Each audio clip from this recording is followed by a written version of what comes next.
So part 2 of the organic resonance videos, and this will be the second one that you watch. So if you haven't already watched the resonance scenarios video, stop this video really quickly and go watch the video titled Scenarios Which Give Rise to Resonance, where we'll talk about how to identify when these happen.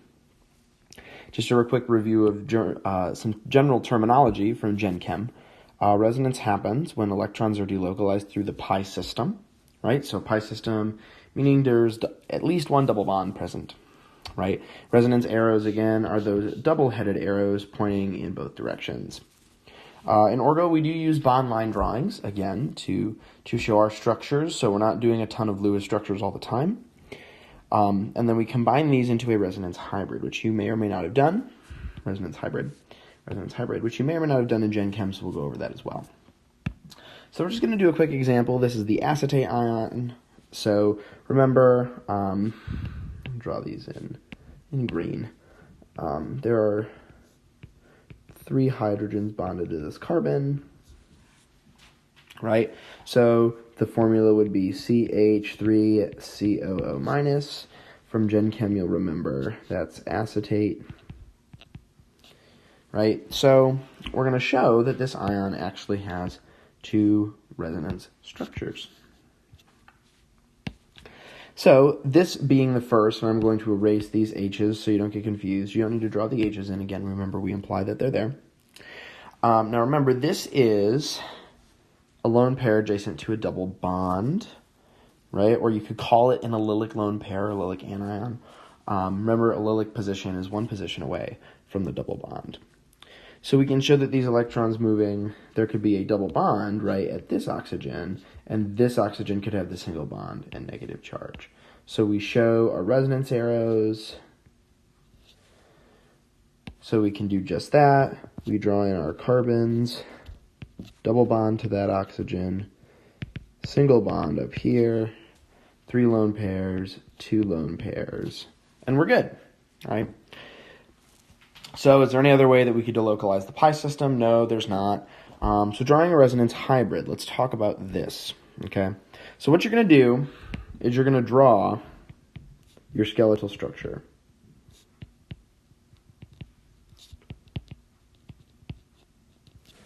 So we'll come down here to resonance hybrid, and we'll draw our skeletal structure, which is just, right, there's a bond here, and at most in both scenarios. So both scenarios combined. So if there's not a double bond here both times, we don't draw it as a double bond in the hybrid, right? So skeletal structure, we have a little caret guy and a single bond, right? So we have 2 carbons, a bond to one of the oxygens, and a bond to another one of the oxygens. And we can draw the O's in right now. Then, right, we're going to draw in what's consistent in both structures. So to draw in consistent components.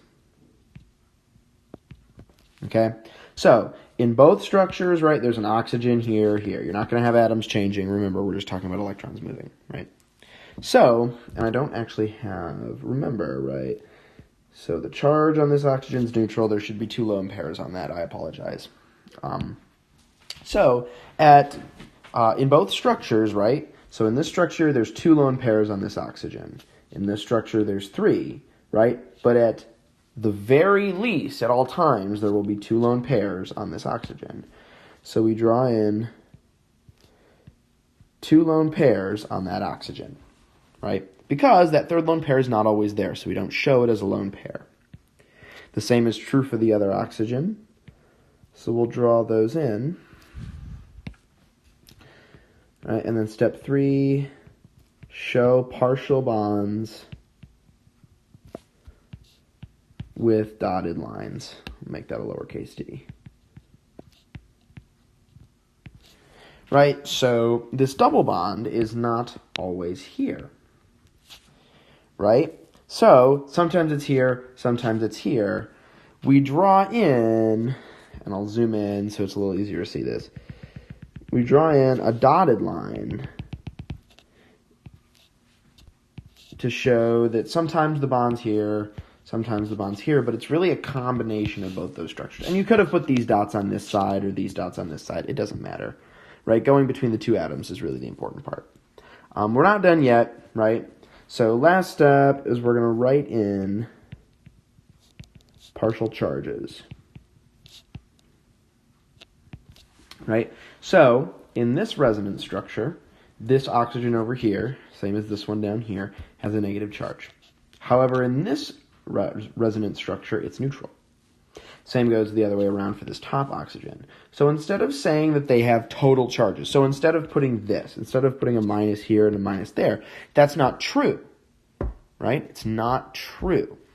So what we do is we say it as a partial charge, right? Because in theory, sometimes it's here, sometimes it's here. Sometimes the negative charge is here, sometimes the negative charge is here. In reality, it's delocalized.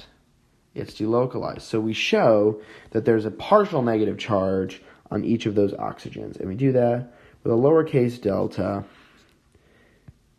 and a little minus sign. And that last one was kind of bad, so I'll redo it. So that is drawing your resonance in for organic. And what we're going to do is we're going to do two examples to get some more practice. So I've just drawn in two structures that have resonance, right? In the top structure, you'll see that we have, right, an allylic cation. So we have a cation one position away from the double bond, right? So we're going to draw in our resonance arrows just for practice. Remember, the electrons from this bond come over here.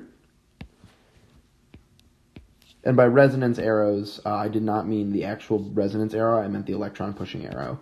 So we're going to draw this in. So this part of the molecule stays the same. The only thing that's changing is this double bond is going here, and then the positive charge moves 2 spaces. So remember, double bond moves 1, plus moves 1, 2.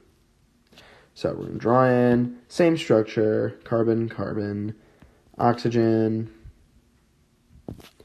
Draw those in, double bond goes here, positive charge there. We're going to put our lone pairs in, because now we can do another movement of electrons, and we can make a double bond right here, right? So this positive charge can now go here. So we'll do that from the lone pair to the center of that carbon, or that oxygen-carbon bond. Excuse me, I think I was going for carbon-oxygen, but I usually go oxygen-carbon. So we're going to draw in the same skeletal structure. Remember, that bond didn't change. We've created a bond there. We have one lone pair left, positive charge.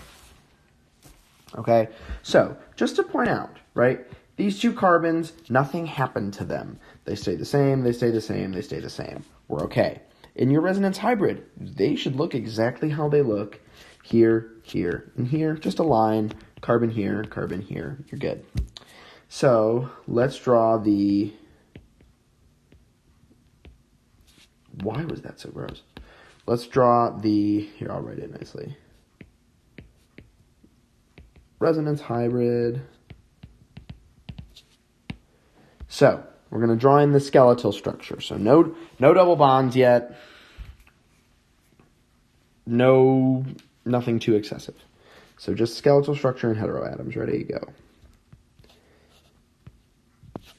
Good. So now, right, if we go back to this screen, back. So we draw in our consistent components after we draw in our skeletal structure. So we go back here. Do we have any components that are consistent? It turns out we do, right? So this oxygen, you'll notice, has lone pairs on it, right? So what happens is we go back, remember, when we find the lowest number of lone pairs on the oxygen in any given structure. So in this one it has 2, in this one it has 2, in this one it has 1. So that at the very least, oxygen will always have one lone pair. So we put one lone pair.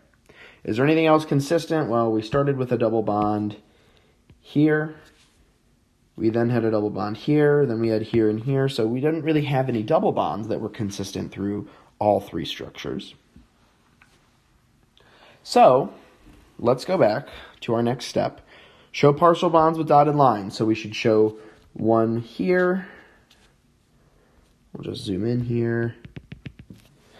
We'll show one here on the end for here and here.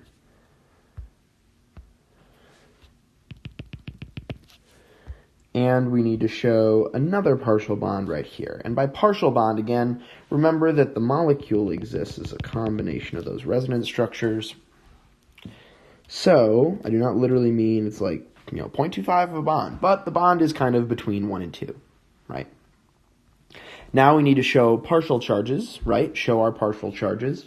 So remember this positive charge sometimes here, sometimes on the oxygen. So remember those lowercase deltas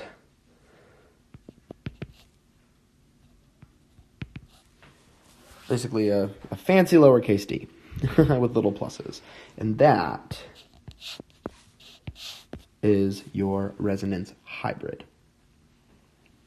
One more example, again, trying to keep this video at a good length, manageable length. So we have a structure right here. We're not starting with any charges. But as you look, you can see, right, that this nitrogen has one lone pair. Could it have a -1 charge? It sure could. So we look, we break one of these double bonds. Resonance arrow.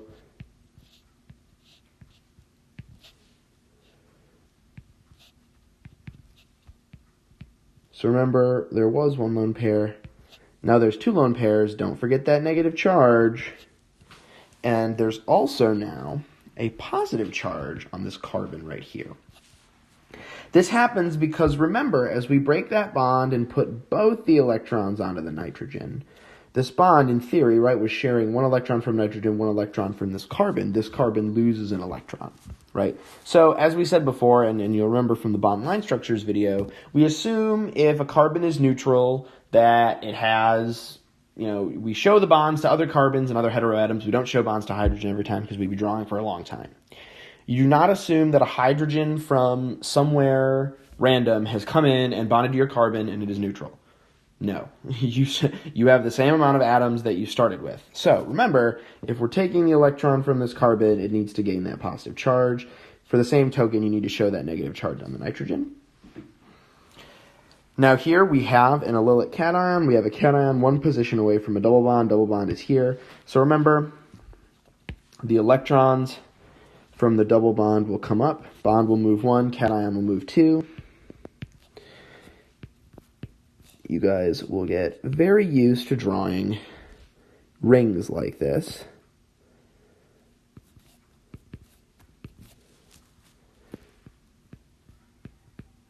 So don't worry if you're having trouble drawing that nitrogen as part of that cycle. Do not worry, or I should say heterocycle. Do not worry, you will get better.